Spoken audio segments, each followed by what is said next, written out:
Today I'm going to share some things with you that I have never shared before, and never would I have imagined that the way I'd be sharing them for the first time would be public for millions to see. But when God writes your love story, healing can be found in the most unexpected of ways.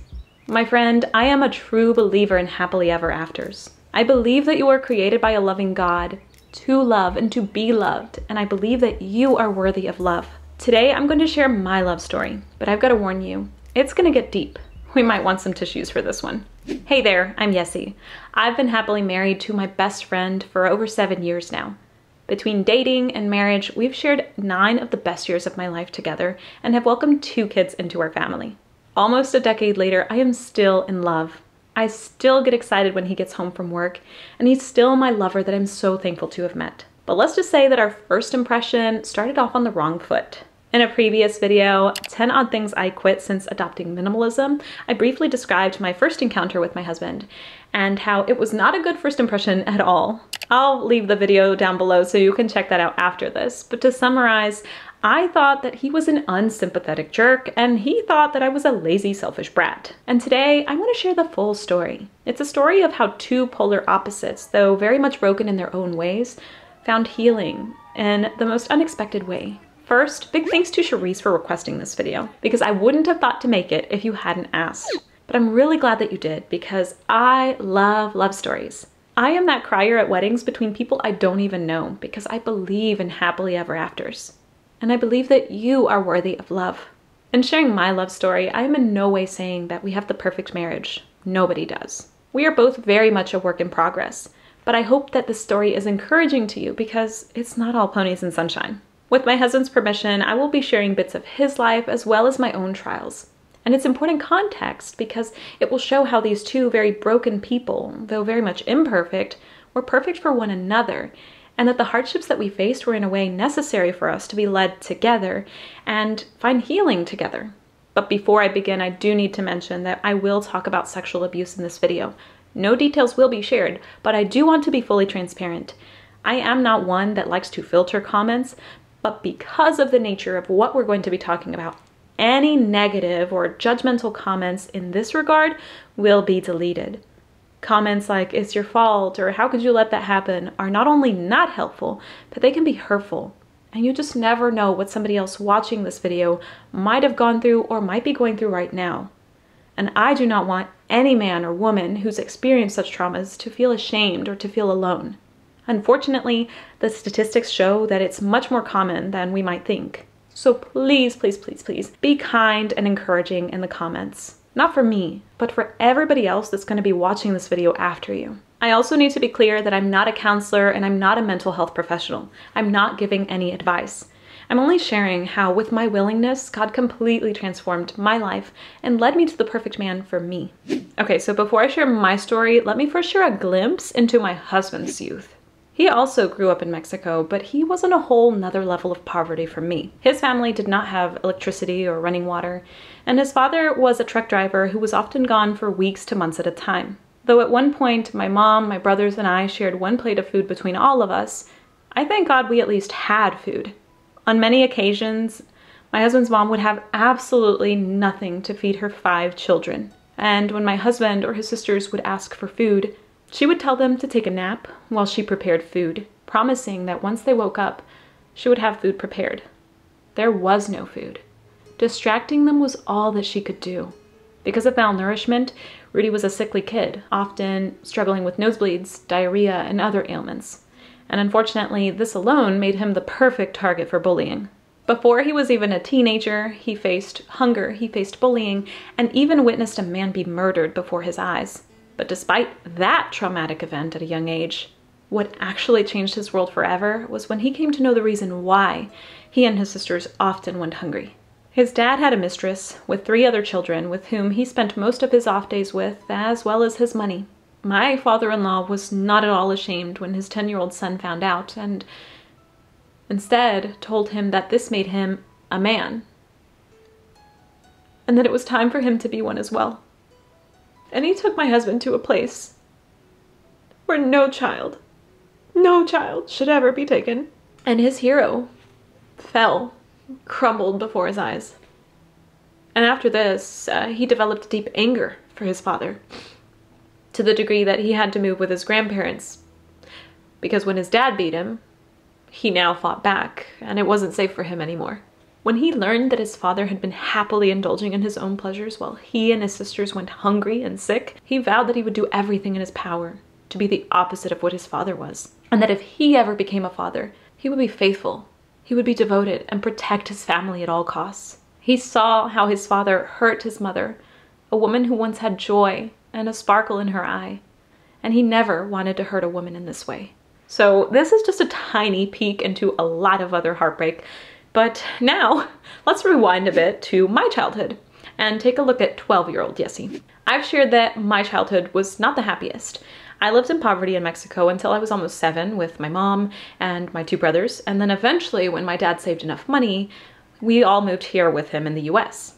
And it was miserable. I was bullied at school, my parents had a broken marriage, so there was often cursing and yelling and slamming of tables, crying. To sum it up, I was a lonely child who hungered for love. And I often cried myself to sleep at night, wishing that my life would just end. I think that I blocked out a lot of my childhood because there are a lot of things that I just don't remember. But when I was around 12 years old, I had a profound experience that I will never forget. I was in the living room watching some movie on TV where a couple was in love and the young man opened up to the girl that he loved. He told her that he wanted to marry her and spend his life with her, but that he couldn't have sex with her because he had been sexually abused. This is already making me tear up. I was just a kid. I had never been through such a thing, so I didn't know what that felt like, and I couldn't relate to his pain at all. I was really pretty naive to what it all even meant. But I remember watching his pain as the young woman rejected him and cut off the relationship. I don't remember the rest of the movie because I was in tears. At that moment, I was completely oblivious to whatever else was going on around me. And even though I was just a child, I turned my heart towards God, and I said a prayer that I meant from the bottom of my soul. And I said these words almost verbatim.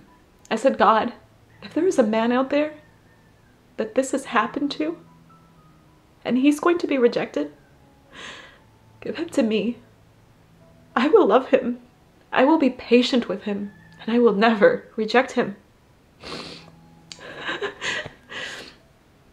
And I cry not because I hurt, but because in retrospect, it all makes sense now. God would eventually answer my prayer, but little did I know that in order to understand this man, and for him also to be a strength for me, I would have to face my own beasts. So fast forward a few years, when I was a teenager and I had my first love, I was flying high in the clouds, and it was the first time in my life that I had ever felt seen and longed for, loved, and it was an intoxicating feeling that quickly became toxic. I've also shared that I was a shopaholic that had a huge assortment of makeup and accessories, and I can now see that it was all intertwined. It was all a mask, and it stemmed from my lack of self-worth. I kept trying to obtain love and validation from the people in my life, and I couldn't see my own intrinsic value. I was a straight-A student, and I tried to be a good kid, but no matter what I did, I always still just felt invisible. And even though sometimes I would pray, I really didn't have a relationship with God at that time, and I didn't have other relatives or positive friendships that I could turn to. And in this said relationship, I was eventually forced to do something that I did not want to do. That day, I was confused. I knew it felt wrong. I knew that my no was not respected, but I didn't think of it as abuse because I was in a relationship. It took me some time to actually really figure out what had happened and come to terms with that. But after that, every time I saw even minimal intimacy scenes in movies, I was disgusted to the point that I would become physically nauseous. I couldn't stand seeing people kissing or hugging in public. I hate to admit that I was in this relationship for some time after that, and eventually we weren't dating anymore, but we were still talking as friends, which was just as toxic and probably even more emotionally draining. But in the meantime, I was becoming more and more broken inside, and so I turned to God. I began assisting church. I attended an amazing retreat that really gave me hope, and I started attending a small group. And eventually, I was given the answer that I was looking for. One day, I prayed to God for a clear sign that would show me which direction to take. I know, the signs had been shown, but listen, I was honest with God and I told him that I needed it to be so obvious that it would slap me in the face. And that sign came the very next day through my now husband, who at that time was only an acquaintance. At that point in his life, he was very, very involved in the church, and because I had become more and more involved, we knew of who we were, but we weren't friends yet. Around that time, I had lost a lot of weight, over 20 pounds to be exact, and people would often comment asking if I was sick and if I was okay. I remember one specific person, well-intentioned individual, commenting saying that I looked decrepit.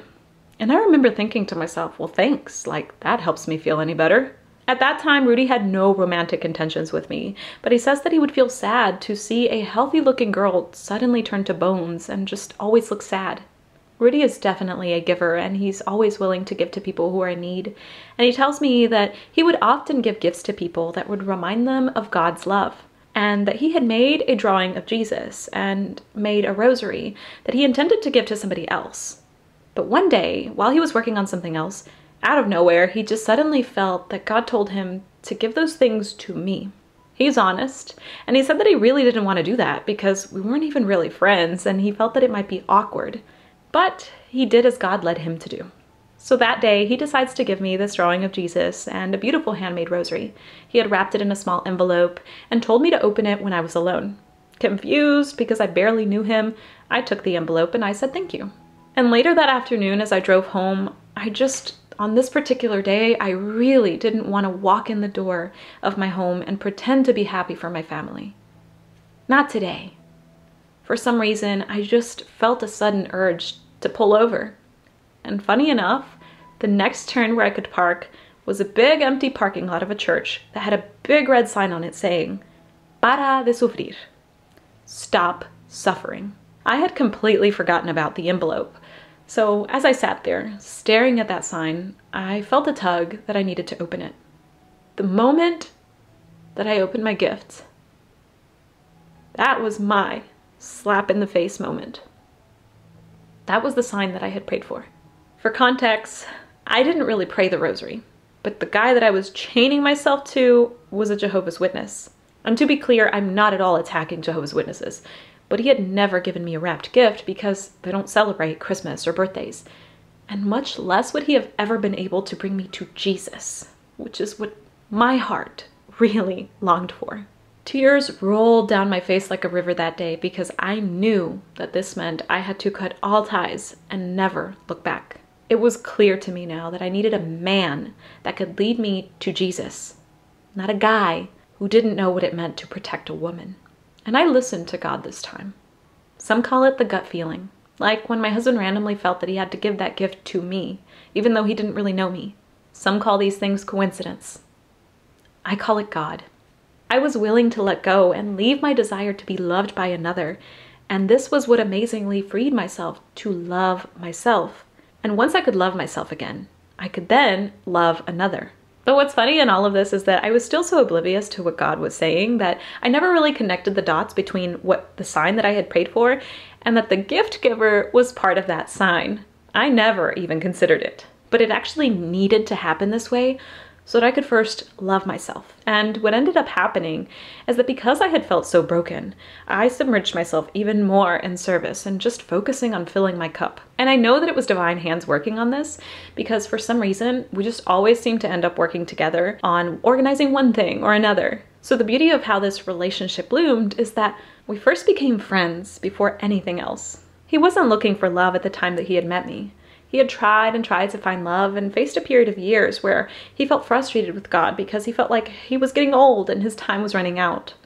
And by the time that we met, he was so filled by God that he didn't really worry about that anymore. And honestly, the idea of me liking him never even crossed his mind, or mine, to be honest, because he was over 10 years older than me. His English was not perfect, and he was going bald. Truthfully, the idea of me dating somebody older never even crossed my mind. And I find it funny that I had been asked out by guys that were like 7 or 8 years older than me, and I had been creeped out. But when I was with him, I felt peace. I felt calm. I felt safe. The more that we spent time together, the closer that we became. First, we were just brother and sister in faith, but eventually he became my best friend. And having come to first know his heart is what then allowed me to see him as the man that I wanted to spend my life with. I get sad when people first focus on the attractiveness of their partner and then they worry about all the details later. The reason that I could fall in love with my husband was precisely because he didn't pursue me for my exterior. I don't care how beautiful or hot you are, your body will age and wither away. I dated a few guys after that, but I couldn't see them as men. I wanted a man that would protect and value his woman and that knew what he wanted. But in order for me to have that, I first had some growing up to do so that I could be clear on what it is that I wanted. And for him to be that man that knew what it is that he wanted, he had to go through the trials that he went through. Our marriage hasn't been without disagreements, but we have never yelled or cursed at each other, and the word divorce is just strictly forbidden in our marriage. There's also a lot of things that we do that I think some people would probably think that we're a bit extreme on. For example, neither of us have social media platforms like Facebook or Instagram or those sorts of things. And for the most part, we don't really have friends of the opposite sex. And if we do, they're generally more of acquaintances, and we only hang out when we are all together. But we value our relationship so much that if we have to be like a rabid animal when you take its food away, that's just the way it's going to be.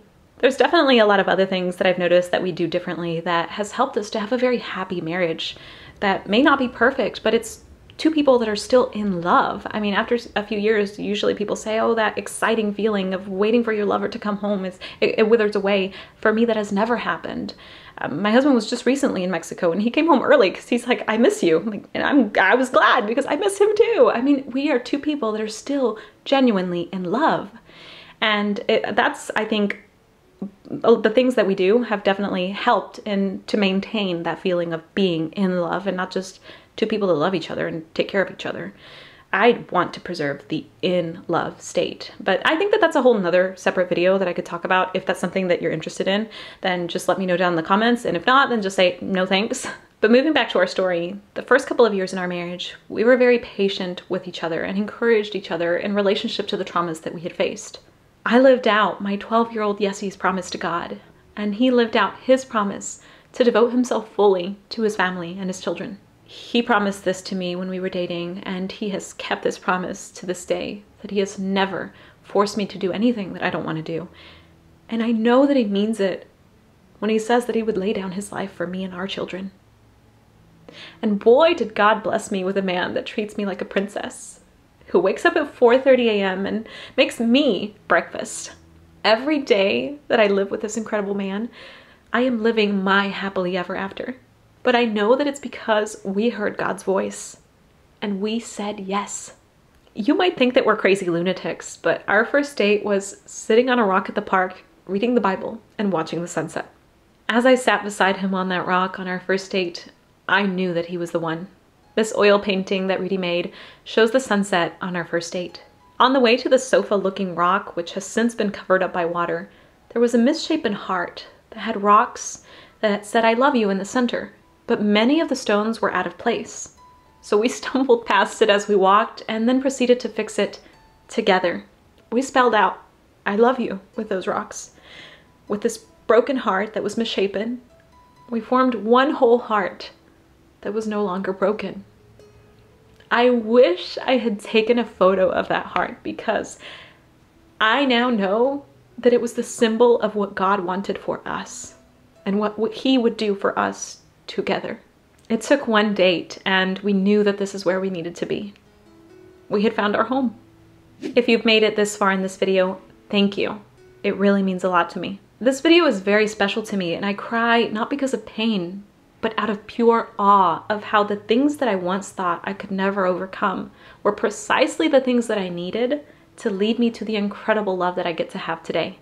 And I'm so thankful. I am thankful for the trials. And I know that my husband says he would live all that he lived through all over again if it meant that we could be together again. I know that you also have an incredible story because you are valuable, you are worthy, and you are loved.